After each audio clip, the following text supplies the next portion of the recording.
incredible flash of energy and light, though. And matter and, yeah, all of this, all of the above. Do you give people who make this case that that was the beginning and that there had to be something that provoked the beginning, do you give them an A at least for trying to reconcile faith and reason? I don't think they're reconcilable. What do you mean? Well, so let me say that differently. All efforts that have been invested by brilliant people of the past have failed at that exercise. They just fail. And so the track record is so poor that going forward I have essentially zero confidence, near zero confidence that there will be fruitful things to emerge from the effort to reconcile them. So, for example, if you knew nothing about science and you read, say, the Bible, the Old Testament, which in Genesis is an account of nature. That's what that is. And I said to you, give me your description of the natural world based only on this. You would say the world was created in 6 days and that stars are just little points of light, much lesser than the sun. And in fact, they can fall out of the sky, right? Because that's what happens during the Revelation. One of the signs that the second coming is that the stars will fall out of the sky and land on earth. To even write that means you don't know what those things are. You have no concept of what the actual universe is. So everybody who tried to make proclamations about the physical universe based on Bible passages got the wrong answer.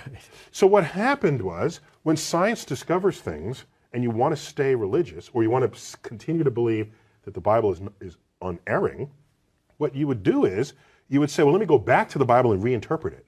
Then you'd say things like, oh, they didn't really mean that literally, they meant that figuratively. So this whole sort of reinterpretation of how figurative the poetic passages of the Bible are came after science showed that this is not how things unfolded. And so the educated religious people are perfectly fine with that. It's the fundamentalists who want to say that the Bible is the literal truth of God, and want to see the Bible as a science textbook, who are knocking on the science doors of the schools, trying to put that content in the science.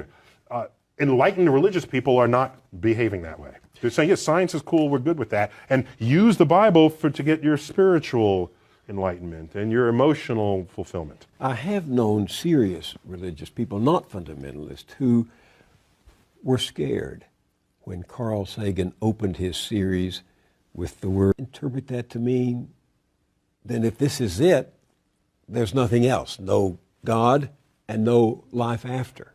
For religious people, many people say, well, God is within you, or God, there are ways that people have shaped this, rather than God as an old gray-bearded man in the clouds.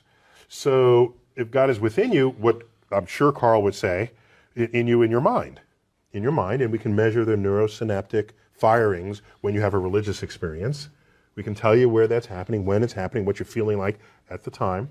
So your mind, of course, is still within the cosmos. But do you have any sympathy for people who seem to only feel safe in the vastness of the universe you describe in your show if they can infer a personal God who makes it more hospitable to them, who cares for them? In this, what we tell ourselves is a free country, which means you should have freedom of thought. I don't care what you think. I just don't. Go think whatever you want. Go ahead. Think that there's one God, 2 gods, 10 gods, or no gods. That is what it means to live in a free country. The problem arises is if you have a religious philosophy that is not based in objective realities that you then want to put in the science classroom. Then I'm going to stand there and say, no, I'm not going to allow you in the science classroom. I'm not telling you what to think. I'm just telling you in the science class, you're not doing science. This is not science. Keep it out. That's when I stand up. Otherwise, go ahead. I'm not telling you how to think. I think you must realize that some people are going to go to your show at the planetarium and they're going to say, aha, those scientists have discovered God, because God, dark matter, is what holds this universe together. So is that a question?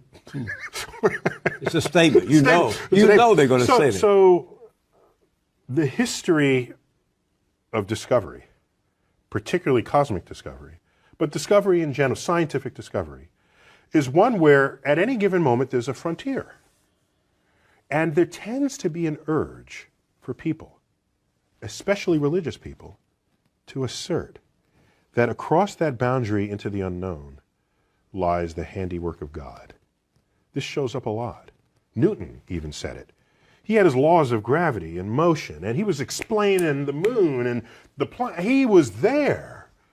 He doesn't mention God for any of that. And then he gets to the limits of what his equations can calculate. So can't quite figure this out. Maybe God steps in and makes it right every now and then. That's where he invoked God. And Ptolemy, he bet on the wrong horse, but he was a brilliant guy. He formulated the geocentric universe with Earth in the middle. This is where we got epicycles and the machinations of the heavens. There was still a mystery to him. He looked up and uttered the following words: when I trace at my pleasure the windings to and fro of the heavenly bodies. These are the planets going through retrograde and back. The mysteries of the earth. When I trace at my pleasure the windings to and fro of the heavenly bodies, I no longer touch earth with my feet. I stand in the presence of Zeus himself and take my fill of ambrosia. What he did was he didn't invoke Zeus to account for the rock that he's standing on or the air he's breathing. It was this point of mystery, and in gets invoked God. This, over time, has been described by philosophers as the God of the gaps. Mm-hmm. If that's where you're going to put your God,